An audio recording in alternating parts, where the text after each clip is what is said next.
नमस्कार, मैं वीरेंद्र सिंह नरूका। आज से हम शुरू करने जा रहे हैं जो फूलपत्ती वाली बुक है कुमार गौरव सर की, मई 2024 की। उसमें 60 पेज है, तो उसमें से हम रोज़ाना एक पेज पढ़ेंगे। चलो शुरू करते हैं। पेज नंबर फर्स्ट, मदरसा शिक्षा अधिनियम 2004। इलाहाबाद हाई कोर्ट की लखनऊ बेंच ने UP board of Madrasa education act 2024 को असंवैधानिक घोषित कर दिया है। अदालत ने फैसला सुनाया है कि यह अधिनियम धर्मनिरपेक्षता के सिद्धांत के साथ साथ संविधान के अनुच्छेद 14, 21 और 21A सहित कई अनुच्छेदों का उल्लंघन करता है।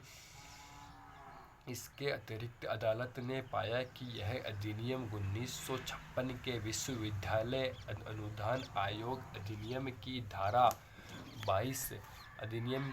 22 का भी उल्लंघन करता है। भारतीय राज्य उत्तर प्रदेश की एक अदालत ने राज्य सरकार को मदरसों में नामांकित छात्रों को नियमित स्कूली शिक्षा प्रदान करने का निर्देश दिया है। हालांकि सुप्रीम कोर्ट ने यूपी मदरसा शिक्षा अधिनियम को रद्द करने के इलाहाबाद हाई कोर्ट के फैसले पर रोक लगा दी है। समलैंगिक विवाह विधेयक थाईलैंड की संसद में प्रधानमंत्री थेयास थाविसेन के नेतृत्व में निचले सदन ने समलैंगिक विवाह को वैध बनाने के लिए एक अभूतपूर्व विधेयक पारित किया है। इसके कानून बनने पर थाईलैंड समलैंगिक संघों को मान्यता देने वाला एकमात्र दक्षिण पूर्व एशियाई देश बन जाएगा।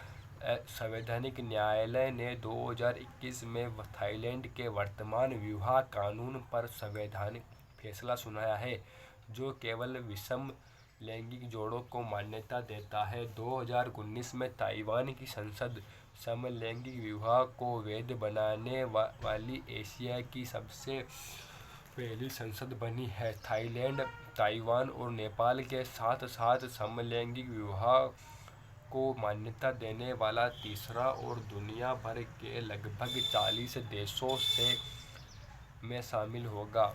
कोडाईकनाल सौर वेधशाला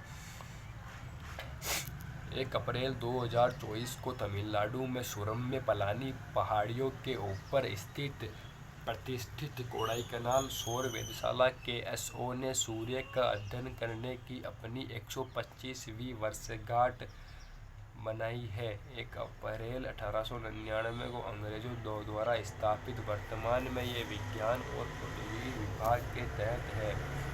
IIA के पूर्व निदेशक और एक प्रसिद्ध सौर भौतिक विज्ञानी प्रोफेसर सिराज हसन ने 1919 में वेधशाला में किए गए सनस्पॉट में गैस के देखे गए रेडियल प्रवाह एयरशेड इफेक्ट की अभूतपूर्व खोज की है। कोडाईकनाल सौर वेधशाला 1.5 सदी से भी अधिक वैज्ञानिकों द्वारा भारतीय धरती से सूर्य को समझने, ग्रहण करने, 1868 में हीलियम की खोज करने, सूर्य में प्लाज्मा प्रक्रिया को समझने, इसके उत्पादन को समझने का प्रमाण है। फ्रांसिस स्कॉट ब्रिज 26 मार्च 2024 को एक कंटेनर जहाज के टकराने के कारण बाल्टीमोर, मैरीलैंड, USA में फ्रांसिस स्कॉट ब्रिज ढह गया। इसके बाद मैरीलैंड के गवर्नर वेस मूर ने आपातकाल की स्थिति घोषित कर दी। फ्रांसिस स्कॉट ब्रिज का निर्माण 1977 में किया गया था। बाल्टीमोर में फ्रांसिस स्कॉट ब्रिज से टकराया जहाज एक कंटेनर जहाज डोली था। इस पुल का नाम अमेरिका के राष्ट्रगान के संगीतकार फ्रांसिस स्कॉट की के नाम पर रखा गया है। एरोस्पेस सर्विसेज इंडिया भारत सरकार की मेक इन इंडिया पहल के अनुरूप इजरायल एरोस्पेस इंडस्ट्रीज ने गुरुग्राम में अपनी भारतीय सहायक company aerospace services India launch की है,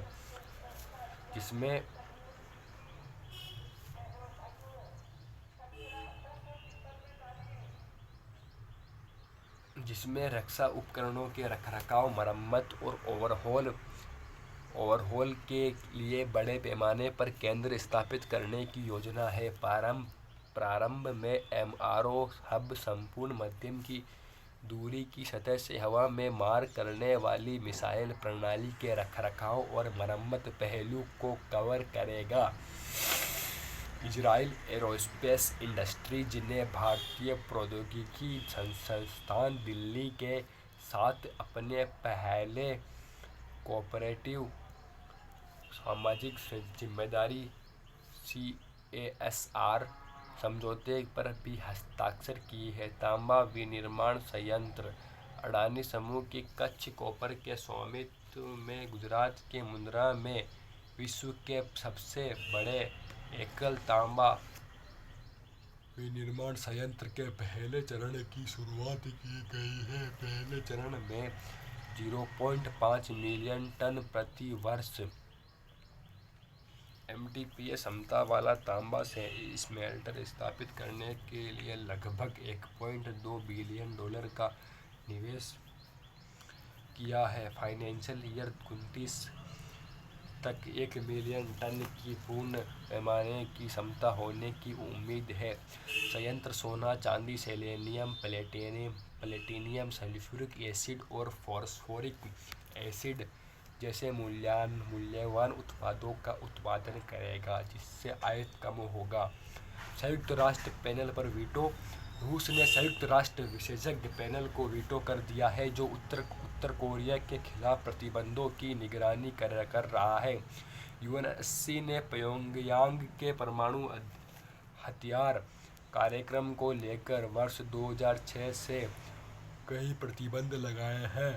संयुक्त राष्ट्र निगरानी पैनल प्रतिबंधों के अनुपालन की निगरानी और उल्लंघनों की पहचान करने में एक महत्वपूर्ण साधन रहा है। विस्तार के बिना इसका जनादेश अप्रैल के अंत में समाप्त होने वाला है। Okay, thank you.